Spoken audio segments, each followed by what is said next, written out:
హైదరాబాద్ నగరాన్ని ప్రపంచ పటంలో సరికొత్తగా ఆవిష్కరించేందుకు ప్రభుత్వం ప్రతిష్టాత్మకంగా తలపెట్టినటువంటి ఫ్యూచర్ సిటీ కేవలం ఐటీ పారిశ్రామిక హబ్నే కాకుండా ఇకపైన రాష్ట్ర కీలక పాలనా కేంద్రంగానూ రూపాంతరం చెందబోతోంది.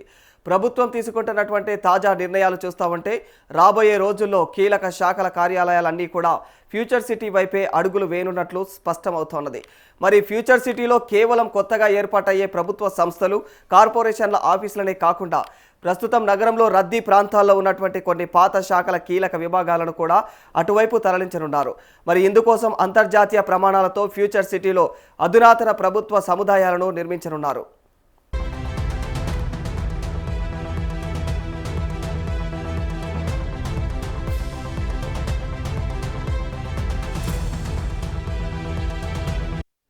అంతేగాక ప్రస్తుతం నగర నడిబొడ్డున ట్రాఫిక్, స్థల ప్రభావం ఎక్కువ ఎదుర్కొంటున్నటువంటి కొన్ని కీలక శాఖల హెడ్ ఆఫీసులను, ఇక విభాగాలను దశల వారీగా అయితే ఫ్యూచర్ సిటీకి షిఫ్ట్ చేయనున్నట్లు తెలుస్తా ఉంది. ముఖ్యమంత్రి ఆదేశాల మేరకు ప్రభుత్వ యంత్రాంగం ఈ మెగా ప్లాన్ పైన కసరత్తులు కూడా ప్రారంభించింది. ఫ్యూచర్ సిటీకి ఏ శాఖలను తరలించవచ్చు, అక్కడ ఏ కార్యాలయాలకు ఎంతెంత స్థలం అవసరమవుతుంది అనే అంశాలపైన కూడా సమగ్ర నివేదిక ఇవ్వాల్సిందిగా అయితే ఉన్నతాధికారులను ప్రభుత్వం ఆదేశించింది.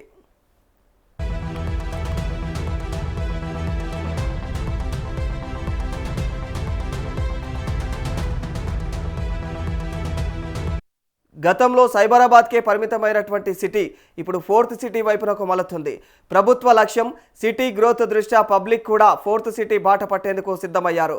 ఇప్పటికే భూమి ధరలు కూడా ఇక విపరీతంగా పెరిగిపోయాయి. గతంతో పోలిస్తే ఏకంగా 50% అదనంగా పెరిగినట్లయితే అధికారులు అంచనా వేస్తూ ఉన్నారు. దీంతో ప్రభుత్వ కార్యాలయాలను కూడా ఫ్యూచర్ సిటీలో ఏర్పాటు చేయాలని సర్కార్ భావిస్తూ ఉన్నది. అంతేగాక నగరం పైన పెరుగుతున్నటువంటి జనాభా, ట్రాఫిక్ ఒత్తిడిని తగ్గించడంతో పాటు ఫ్యూచర్ సిటీకి అంతర్జాతీయ స్థాయిలో గుర్తింపు తేవాలంటే ప్రభుత్వ పాలనా విభాగాలు కూడా అక్కడ క్రియాశీలకంగా ఉండాల్సిందే. అందుకే ఈ భారీ షిఫ్టింగ్కు ప్రభుత్వం కసరత్తు చేస్తున్నట్లుగా తెలుస్తూ ఉంది.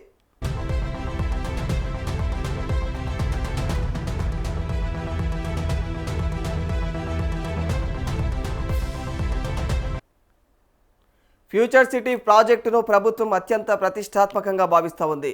మెట్రో కనెక్టివిటీ, అంతర్జాతీయ స్థాయి రోడ్ల నెట్వర్క్తో పాటు ఇప్పుడు ప్రభుత్వ కార్యాలయాల తరలింపు నిర్ణయంతో ఈ ప్రాంతానికి రియల్ ఎస్టేట్ పరంగానే కాకుండా వ్యూహాత్మకంగానూ భారీ డిమాండ్ పెరగనుంది. మరి ముఖ్యమంత్రి స్వయంగా ఈ వ్యవహారాన్ని పర్యవేక్షిస్తుండటంతో అధికారులు ఫాస్ట్ ట్రాక్ మోడ్లో అయితే మరి నివేదికలు సిద్ధం చేస్తూ ఉన్నారు.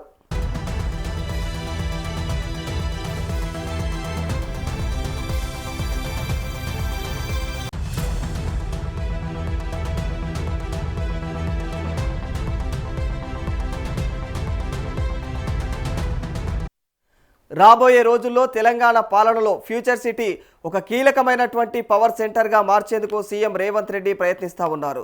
ఇప్పటికే వివిధ రకాల కార్పొరేట్ కంపెనీలు కూడా ఫ్యూచర్ సిటీకి వస్తూ ఉన్నాయి.